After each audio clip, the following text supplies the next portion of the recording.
Azad Samaj party के प्रमुख और नगीना से सांसद चंद्रशेखर आजाद इस वक्त बातचीत के लिए हमारे साथ मौजूद है। सर, आपने प्रेस कॉन्फ्रेंस किया और कहा कि कई समाजों पर जो है वो अत्याचार किया जा रहा है, अलग अलग प्रदेशों में, उत्तर प्रदेश का भी जिक्र आपने किया है। बड़े स्तर पर प्रदर्शन आजाद समाज पार्टी आने वाले दिनों में करेगी।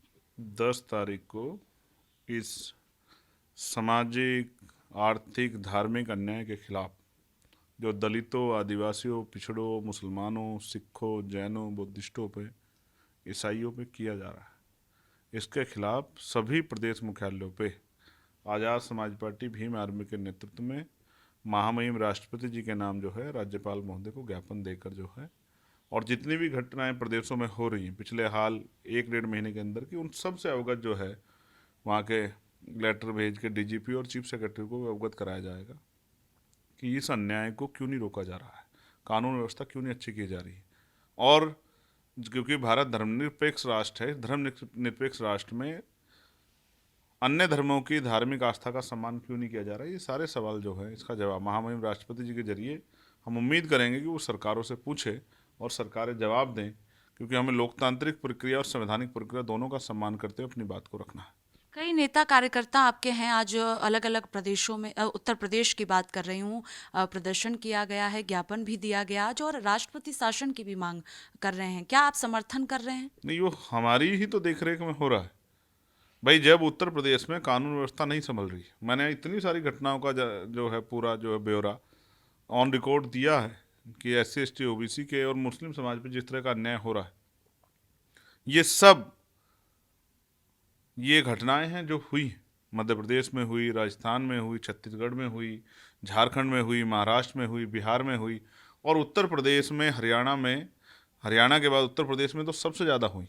मैंने आपको 20 घटनाओं की जानकारी दी, जिसमें हत्या भी हुई, बलात्कार भी हुआ, और तमाम तरह की, और कुछ जगह जैसे तमिलनाडु में हुई, हाथ काट दिए गए बुलेट चलाने पर। तो इससे प्रतीत होता है कि ये अमृतकाल नहीं, अमृतकाल है।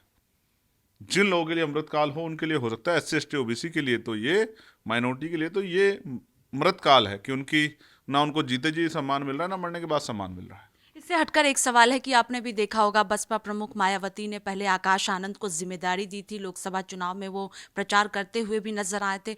अशोक सिद्धार्थ को मायावती ने हटाया, उसके बाद आकाश आनंद को पद मुक्त किया गया और फिर पार्टी से ही निष्कासित किया गया। आज उनके पिता को भी जो है वो कोऑर्डिनेटर पद से हटा दिया गया है। किस तरह से आप मायावती के इन फैसलों को देख रहे हैं? देखिए, पहले तो मैं उनके फैसलों पे कोई टिप्पणी करने का अधिकार मेरे पास नहीं। वो अपनी पार्टी की प्रमुख है और वो कोई भी फैसला ले सकती है, लेकिन पिछले कुछ दिनों में देखा गया कभी वो फैसला लेती, कभी उस फैसले को बदलती। जैसे एक उदाहरण मैं आपको बताऊं कि लोकसभा चुनाव में उन्हीं की पार्टी के कोऑर्डिनेटर द्वारा एक बयान दिया गया और उनके तत्काल बाद उनको जो है पदमुक्त किया गया। ये आरोप उनके ऊपर लगाया गया, ये इस तरह का जो है एक बात लिखी गई प्रेस नोट में कि वो अभी परिपक्व हैं। फिर 45 डेज बाद दोबारा से जो है उनको कोऑर्डिनेटर बनाया गया। अब मुझे नहीं समझ आया कि 45 दिन में कौन सी ट्रेनिंग हुई कि परिपक्व हो गए। फिर 1 साल भी नहीं बीता उस बात को, अब दोबारा से जो है उनको पहले पद मुक्त किया गया और फिर जो है सारे पदों से निष्कासित, और निष्कासित ही नहीं किया।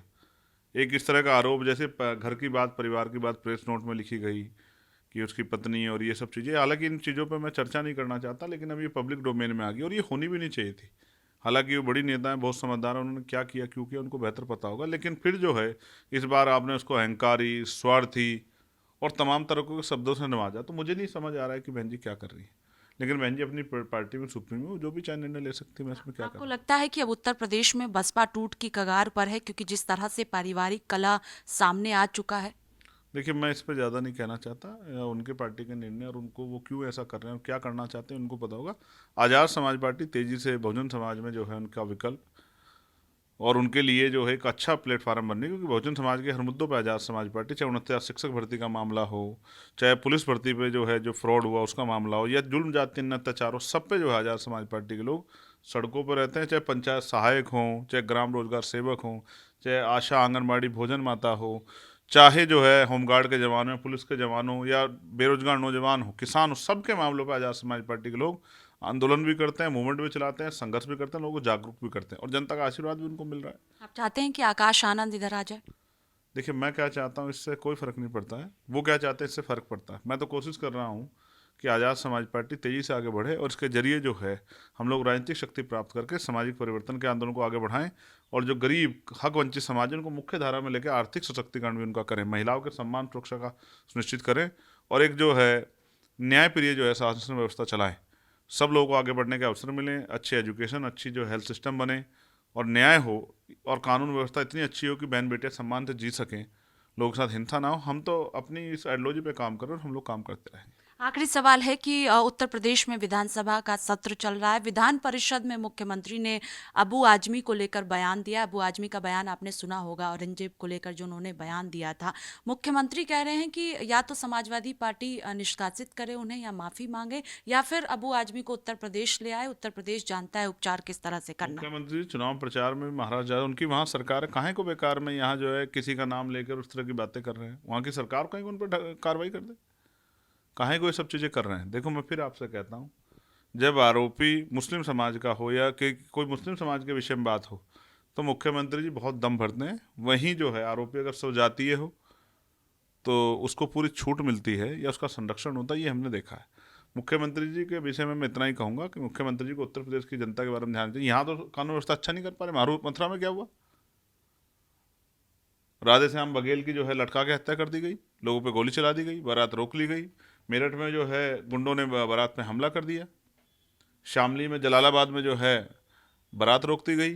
तमाम हिंसाएं हो रही हैं, तमाम तरह से लोगों के आगे मुसीबतें हैं।